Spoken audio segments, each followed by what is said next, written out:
Quand les hommes sont morts, ils entrent dans l'histoire. Quand les statues sont mortes, elles entrent dans l'art. Cette botanique de la mort, c'est ce que nous appelons la culture.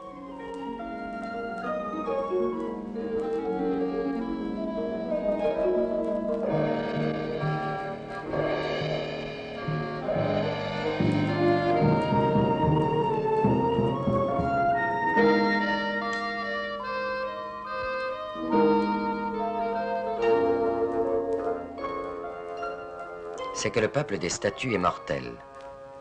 Un jour, nos visages de pierre se décomposent à leur tour. Une civilisation laisse derrière elle ses traces mutilées comme les cailloux du petit poucet, mais l'histoire a tout mangé. Un objet est mort quand le regard vivant qui se posait sur lui a disparu, et quand nous aurons disparu, nos objets iront là où nous envoyons ceux des nègres, au musée.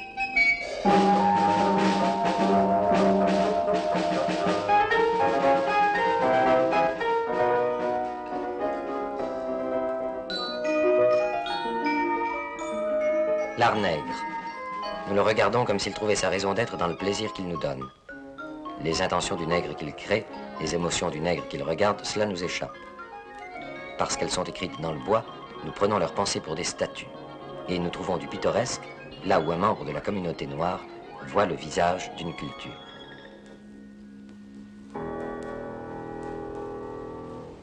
C'est son sourire de rince qu'elle regarde. C'est le signe d'une unité perdue où l'art était le garant d'un accord entre l'homme et le monde. C'est le signe de cette gravité que lui lègue, au-delà des métissages et des bateaux d'esclaves, cette vieille terre des ancêtres, l'Afrique. Voici le premier partage de la terre. Voici le fœtus du monde. Voici l'Afrique du XIe siècle. Du XIIe, du XVe, du XVIIe. D'âge en âge, tandis que sa forme se dégageait lentement, l'Afrique était déjà la terre des énigmes. Le noir était déjà la couleur du péché. Les récits des voyageurs parlaient de monstres, de flammes, d'apparitions diaboliques. Déjà le blanc projetait sur le noir ses propres démons pour se purifier. Et pourtant, lorsqu'au-delà des déserts et des forêts, il croyait aborder au royaume de Satan, le voyageur découvrait des nations, des palais.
Quelle musique berçait cette petite princesse, cette petite orange mûrie dans les caves du Bénin.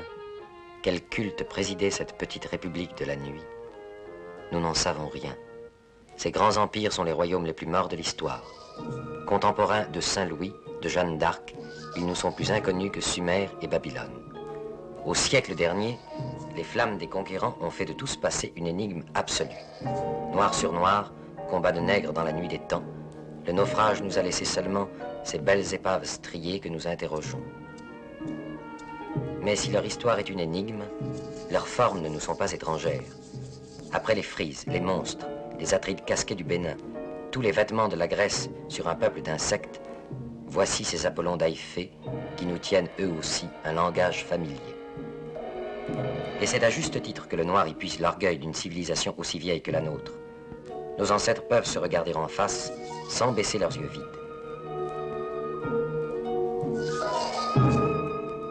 Mais cette fraternité dans la mort ne nous suffit pas. C'est beaucoup plus près de nous que nous allons trouver le véritable art nègre, celui qui nous déconcerte. L'énigme, elle commence maintenant, ici, avec cet art pauvre, cet art du bois dur, avec ce plat à divination par exemple. Il ne nous sert pas à grand-chose de l'appeler objet religieux dans un monde où tout est religion, ni objet d'art dans un monde où tout est art. L'art ici commence à la cuillère et finit à la statue. Et c'est le même art. Nous connaissons un art où l'ornement d'un objet utile, comme l'appui-tête et la beauté inutile de la statue, appartiennent à deux ordres différents. Ici, cette différence tombe quand nous regardons de près. Un calice n'est pas un objet d'art, c'est un objet de culte. Cette coupe de bois est un calice. Tout ici est culte, culte du monde. Quand il fait reposer le siège sur des pieds d'homme, le noir crée une nature à son image. Dès lors, tout objet est sacré, parce que toute création est sacrée. Elle rappelle la création du monde et la continue. L'activité la plus humble concourt à l'ensemble d'un monde où tout est bien, où l'homme affirme son règne sur les choses en leur imprimant sa marque et quelquefois son visage. Formes animales comme sur cette bobine de tissage, formes végétales comme sur ces boîtes à phares, toute la création défile sous les doigts de l'artiste noir. Dieu lui a montré le chemin, il imite Dieu, et c'est ainsi qu'à son tour, il invente l'homme.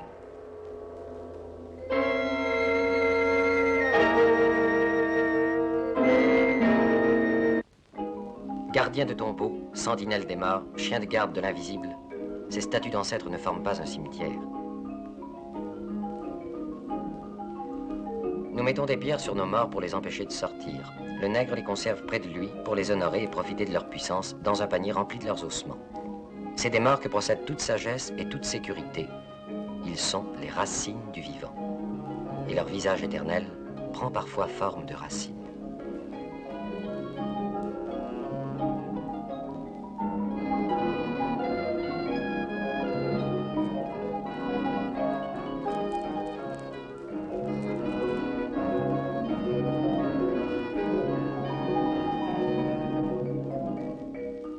Ces racines fleurissent.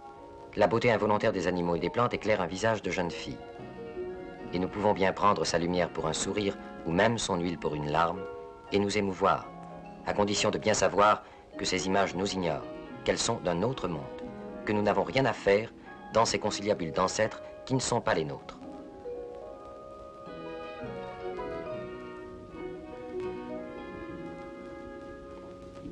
Nous voulons y voir de la souffrance, de la sérénité, de l'humour, quand nous n'en savons rien. Colonisateurs du monde, nous voulons que tout nous parle, les bêtes, les morts, les statues, et ces statues-là sont muettes. Elles ont des bouches et ne parlent pas, elles ont des yeux et ne nous voient pas. Et ce ne sont pas des idoles, plutôt des jouets sérieux, mais qui ne valent que parce qu'ils représentent. Il y entre moins d'idolâtrie que dans nos statues de saints. Personne n'adore ces poupées sévères. La statue nègre n'est pas le Dieu, elle est la prière.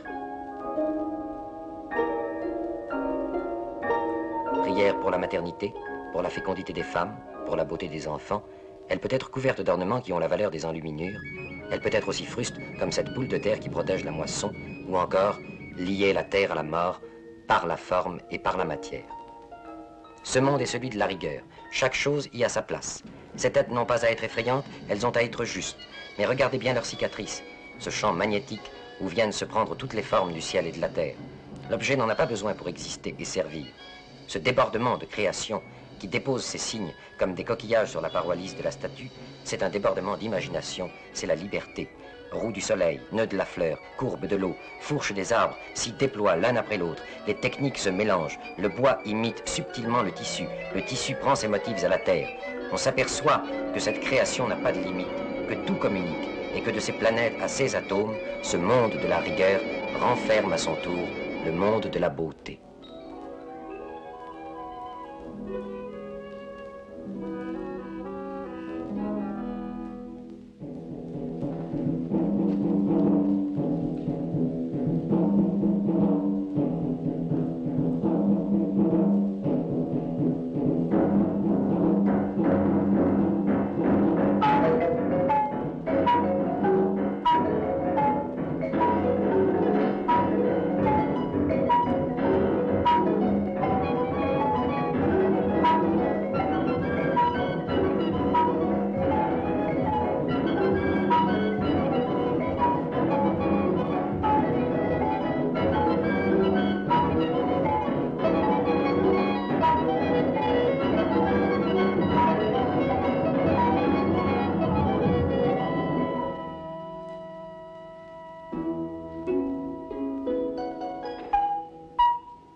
Un Dieu a fait ses gestes. Le Dieu qui a tissé cette chair lui a enseigné à son tour à tisser la toile, et son geste à chaque seconde renvoie au tissage du monde. Et le monde est la toile des dieux où ils ont pris l'homme.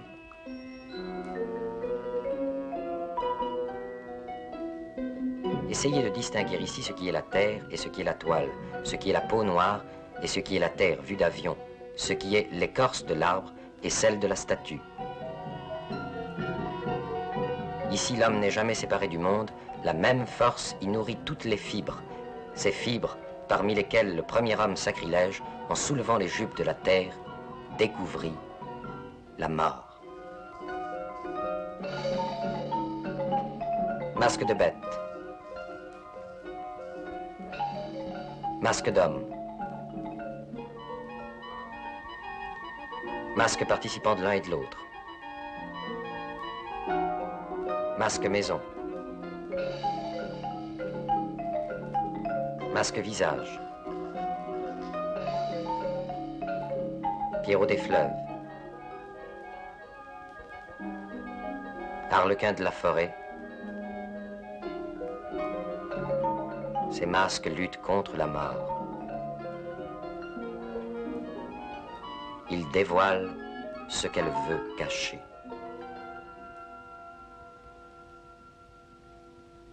Car la familiarité des morts mène à apprivoiser la mort, à la gouverner par le moyen des envoûtements, à la transmettre, à la charmer par la magie des coquillages.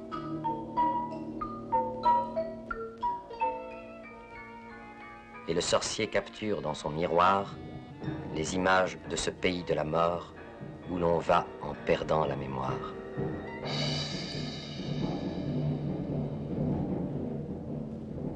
Mais victorieuse du corps, la mort ne peut rien contre la force vitale éparse en chaque être et qui compose son double. Pendant la vie, ce double prend parfois la forme de l'ombre ou du reflet dans l'eau, et plus d'un homme s'est noyé pour avoir été tiré par là. Mais la mort n'est pas seulement quelque chose qu'on subit, c'est quelque chose qu'on donne. Voici la mort d'un animal. Où est passée la force qui habitait cette main? Elle est libre maintenant. Elle rôde. Elle va tourmenter les vivants jusqu'à ce qu'on la recueille dans son ancienne apparence. C'est à elle que s'adresse le sang du sacrifice. Et c'est elle que l'on fixe dans ses métamorphoses légendaires pour l'apaiser jusqu'à en faire ces visages victorieux qui réparent le tissu du monde.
et puis ils meurent à leur tour.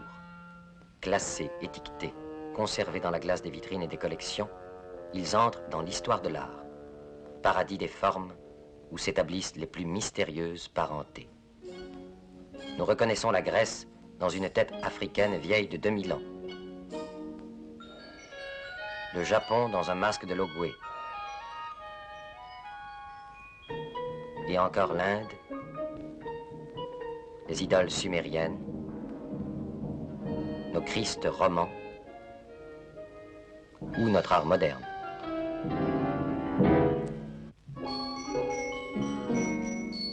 Mais en même temps qu'il gagne ses titres de gloire, l'art nègre devient une langue morte, et ce qui naît sur ses pas, c'est le jargon de la décadence. À ces exigences religieuses succèdent des exigences commerciales. Et puisque le blanc est acheteur, puisque la demande excède l'offre, puisqu'il faut aller vite, l'art nègre devient l'artisanat indigène. On fabrique par milliers ces répliques de plus en plus dégradées des belles figures inventées par la culture africaine. Ici, l'outillage vulgarise, la technique appauvrit. Au pays où toutes les formes signifiaient, où la grâce d'une courbe était une déclaration d'amour au monde, s'acclimate un art de bazar. Ces bijoux en toc que les explorateurs offraient aux sauvages pour les amadouer, voici que le nègre nous les rend.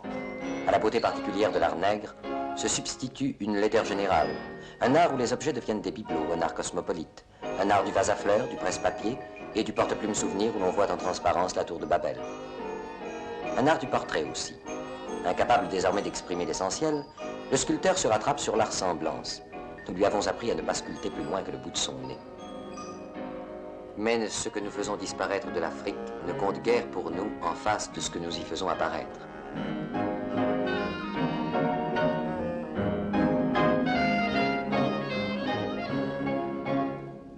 C'est que nous sommes les Martiens de l'Afrique. Nous débarquons de notre planète avec nos façons de voir, avec notre magie blanche et avec nos machines. Nous guérissons le noir de ses maladies, c'est certain. Il attrape les nôtres, c'est certain aussi. Qu'il perde ou qu'il gagne au change, son art en tout cas n'y survit pas. La magie destinée à le protéger lorsqu'il mourrait pour son compte est sans pouvoir lorsqu'il meurt pour le nôtre. Entre le paradis chrétien et l'immortalité laïque, le culte des ancêtres s'évapore. Le monument aux morts remplace la statue funéraire. Tout ceci dominé par le blanc qui voit les choses de sa hauteur et s'élève au-dessus des contradictions de la réalité. De cette hauteur, l'Afrique apparaît ordonnée, riche, recouverte déjà de villages modèles, pleine de ces igloos de béton comme des globules blancs de la civilisation. De cette hauteur, l'Afrique est un merveilleux laboratoire où se préfabrique patiemment, en dépit de quelques saignées, le type du bon nègre rêvé par le bon blanc.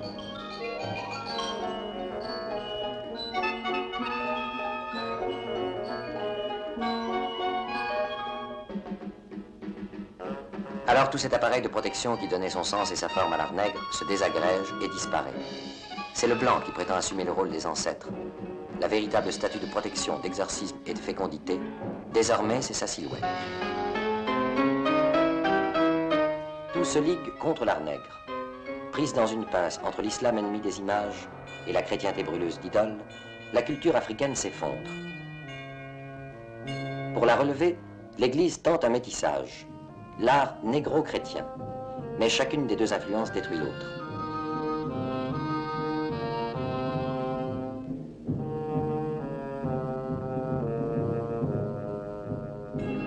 Et ce mariage manqué fait perdre au catholicisme en Afrique sa luxuriance, son éclat, tout ce côté nègre justement à quoi on le reconnaît en Europe.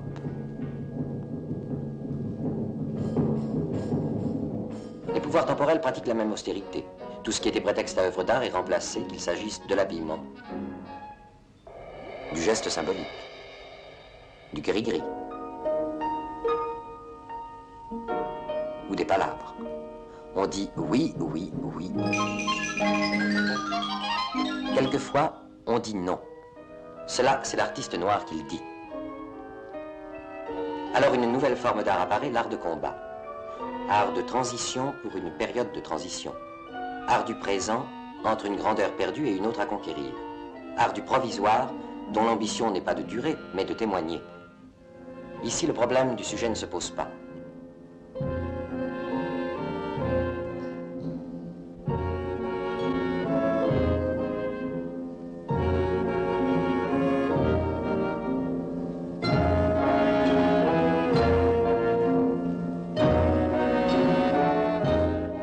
sujet, c'est cette terre naturellement ingrate, ce climat naturellement éprouvant, et là-dedans le travail à une échelle démesurée, le rythme de l'usine affrontant celui de la nature, Ford chez Tarzan. Le sujet, c'est cet homme noir mutilé de sa culture et sans contact avec la nôtre. Son travail n'a plus de prolongement spirituel ni social. Il n'ouvre sur rien, il ne mène à rien qu'à un salaire dérisoire. Dans ces pays du don et de l'échange, nous avons fait pénétrer l'argent. On achète son travail au noir et on dégrade son travail. On achète son art et on dégrade son art. La danse religieuse devient un spectacle. On paie le nègre pour nous donner la comédie de sa joie et de sa ferveur. Et ainsi, à côté du nègre esclave, apparaît une seconde figure, le nègre guignol. Sa force nous sert, son adresse nous amuse. Accessoirement, elle nous sert aussi. Des nations dotées de traditions racistes trouvent tout naturel de confier à des hommes de couleur le soin de leur gloire olympique. Mais un noir en mouvement, c'est encore de l'art nègre. Et dans le sport, le noir peut trouver, en attendant mieux, un bon terrain pour mystifier l'orgueil du blanc.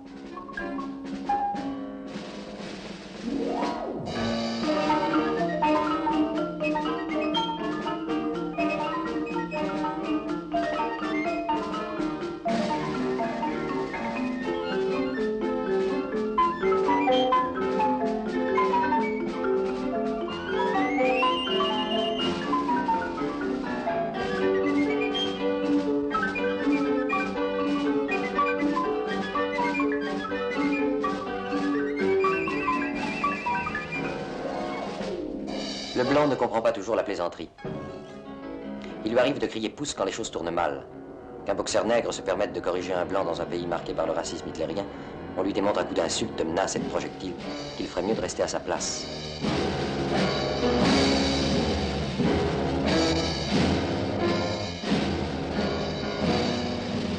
Et quand ce n'est plus pour jouer, quand le noir par exemple se mêle aux luttes du travail, c'est à coups de fusil et de matraque que s'opère la démonstration. Ce climat de brimade et de menace conduit l'artiste nègre à une nouvelle métamorphose, et sur le ring ou dans son orchestre, son rôle consiste à rendre les coups que reçoit son frère dans la rue.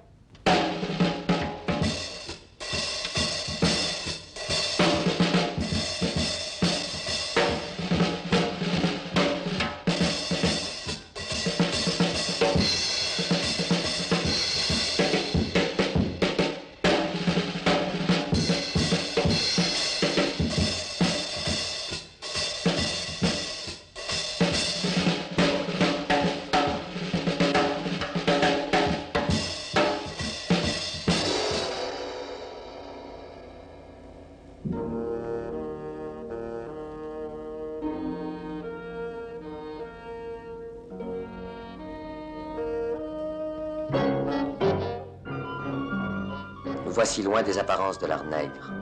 Art de communion, art d'invention, qu'a-t-il de commun avec ce monde de la solitude et de la machine?